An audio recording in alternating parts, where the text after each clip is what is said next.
ત્યારે વૃક્ષને પિતાજીને કીધું કે પિતાજી મારે પરણવું નથી. શું કામ બેટા? દીકરી તો સાસરે જ શોભે.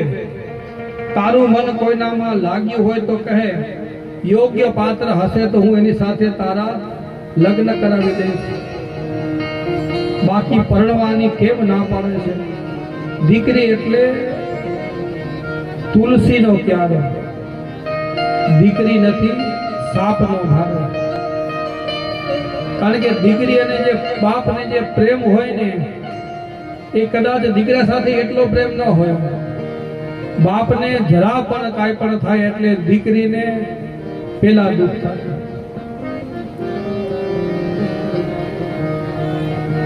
એટલા માટે એના પિતાજી કીધા કે તને કોઈની સાથે કાંઈ હોય તો મને કહેજે. તુષારનો સાપનો ભારે દીકરી તું તો મારો તુલસીનો ક્યારો. રૂકમણીએ શરમાઈને કહ્યું કે હા, મારું મન કોઈનામાં લાગ્યું છે. તો કે કોણ છે? તો કે દ્વારકાધીશ શ્રી કૃષ્ણ. એ તો બહુ સરસ છે. ભીષ્મક બહુ રાજી થાય, એને પાત્ર બીજે ક્યાં મળે? ભલે બેટા આપણે તારું લગ્ન એની સાથે કરાવીશું. રૂકમિણી બહુ રાજી થયા. રૂકમિણી મનથી કૃષ્ણને વરી ચૂક્યા છે. પિતા તો તૈયાર થયા, પણ રૂક્ષ્મિણીના ભાઈ રૂકમણીએ વાત અટકાવી. રૂકમી ત્યાં આવી અને કહ્યું કે પિતાજી બેનના લગ્નની ફિકર તમે ન કરો. એને વિરોધ કર્યો કે મારી બેન તો ગોપાલને નહીં આપું, મેં બધું નક્કી કરી રાખ્યું છે. પિતાએ કહ્યું કે અલ્યા નક્કી કરી નાખ્યું ક્યાં અને કોની સાથે? તો કે મારો મિત્ર જે શિશુપાલ છે એની સાથે. પિતાની વાત ન માન્યો અને શિશુપાલની સાથે ઘડિયા લગ્ન લેવામાં આવ્યા.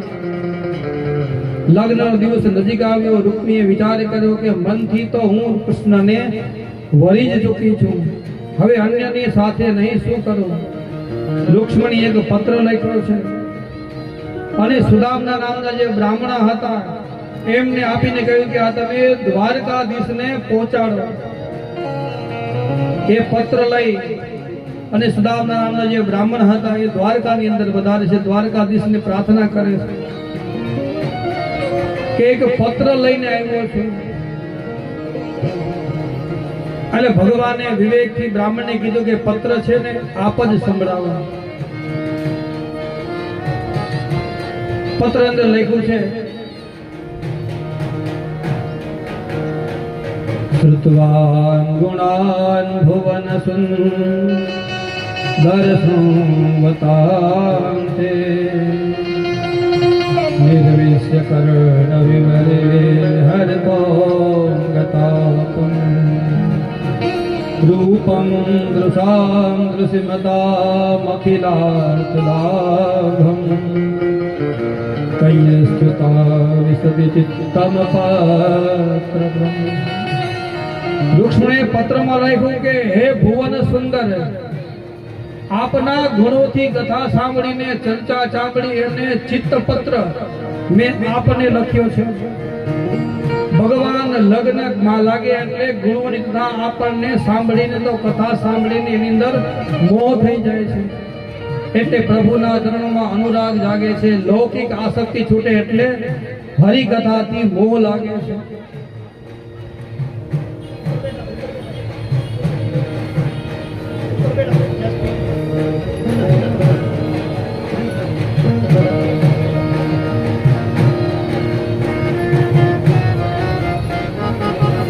એટલે બીજા શ્લોકમાં સંબંધ બતાવ્યો. કાતવા મુકુંદ મહતે કુલશીલ રૂપમ વિદ્યા વયો દ્રવિણધામ અભિરાત્મતુલ્યમ ધીરાપતિમ કુલવતી નવૃણીત કન્યા કાલે નૃસિંહન લોકમભિરાત્મતુલ્યમ. એમાં કુળ શીલ રૂપ વિદ્યા વય દ્રવિણ બધું બતાવ્યું છે.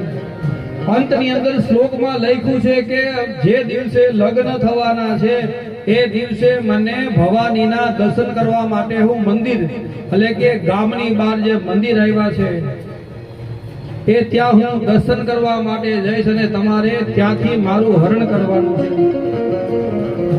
હું તો મનથી તમને વરી ચૂકી છું, પણ તમે જો નહીં લેવા આવો ને તો હું કોઈની સાથે વરીશ નહીં. જીવ જો મારું ચિંતન કરે, જો મારી લગની લાગે તો હું એને લગની લગાડવા માટે, એને તેડવા માટે આવું જ છું.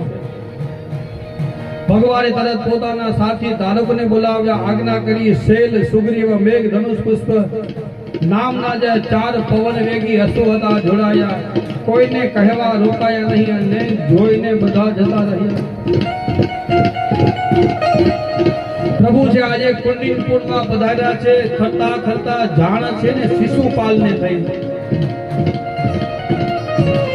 શિશુપાલે બધાને સાવધાન કર્યા કે જો કૃષ્ણ આવ્યો છે સાવધાન રહેજો, કારણ કે કૃષ્ણને નાનપણથી ચોરી કરવાની ટેવ છે.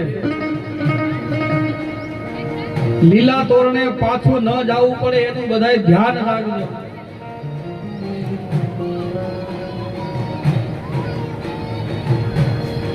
ભગવાન કુંડિનપુર વિદર્ભ નામના ભીષ્મકે કુલાચાર પ્રમાણે કન્યાના લગ્નની બધી તૈયારી કરી. નગરને શણગાર્યું, તમામ વિધિ કરી. છેદીપતિ દમઘોષ રાજા પોતાની પુત્રી શિશુપાલની જાન લઈને આવ્યા છે. સાથે જરાસંધ, દંતવક્ર, શાલ્વ, વિદુરથ આદિ રાજાઓ શિશુપાલના મિત્રો છે. બધી તૈયાર થઈ ગઈ. રૂક્ષ્મણી પોતાના સખીઓ સાથે ગામની બહાર જગદંબા મંદિરમાં જાય, પૂજા કરવા માટે જાય છે.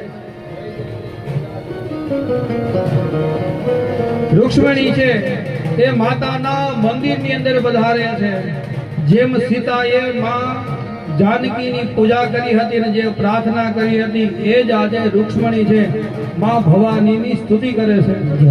જય જય ગિરિવર રાજ કિશોરી, જય જય કિશોરી, જય મહેશ મુખ ચિતોરી, જય મહેશ મુખ ઓ જય ગજવદન સદાનંદ માતા, જય ગજવદન સદાનંદ માતા, જય ગજવદન સદાનંદ માતા, જય ગજવદન સદાનંદ માતા, જગત જનની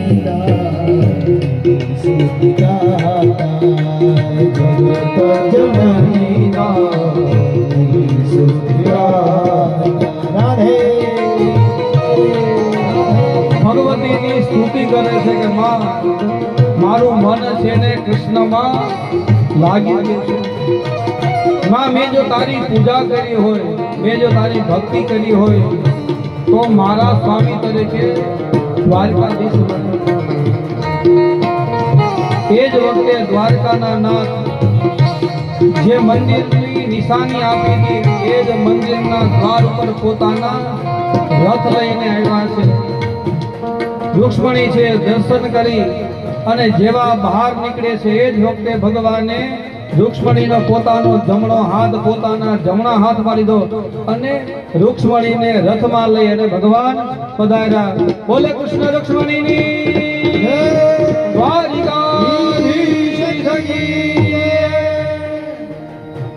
જેવા કૃષ્ણ ભગવાન રૂક્ષ્મણી લઈને ભાગ્યા, આ બાજુ શિશુપાલને ખબર પડી. શિશુપાલે કીધું કે મેં કીધું તું ને કે મારા ભાઈના છોકરાને નાનપણથી જ ચોરી કરવાની ટેવ છે, એ લઈને વયો ગયો. બધાય તૈયાર. રૂક્ષ્મી છે એ પોતાનું રથ લઈ અને કૃષ્ણની પાછળ દોડે છે. આ બાજુ બલભદ્રને ખબર પડી કે કૃષ્ણ છે ને એ પધાર્યા છે. કૃષ્ણ બલદેવજી પણ પોતાના રથ લઈને આવે છે. એક પોલા જે લગ્ન હતા એ રાક્ષસી લગ્ન થયા. પછી બીજા લગ્ન છે એ ભગવાન લઈને આવે છે માધવપુર. ત્યાં ભગવાનના લગ્ન થાય છે. અને ત્રીજા લગ્ન છે દ્વારકાની અંદર થાય છે. આપણે પણ ભગવાનના લગ્નની તૈયારી કરીએ છીએ. તો મહારાજને આપણે પ્રાર્થના કરીએ કે લગ્ન ગીત ગણપતિ સ્થાપનાથી જે કાંઈ પણ મહારાજને મજા આવે એ આપણે લગ્ન ગીત આપણે આનંદથી ભગવાનનો ઉત્સવ ઉજવવાનો છે. કંકુ છાંટી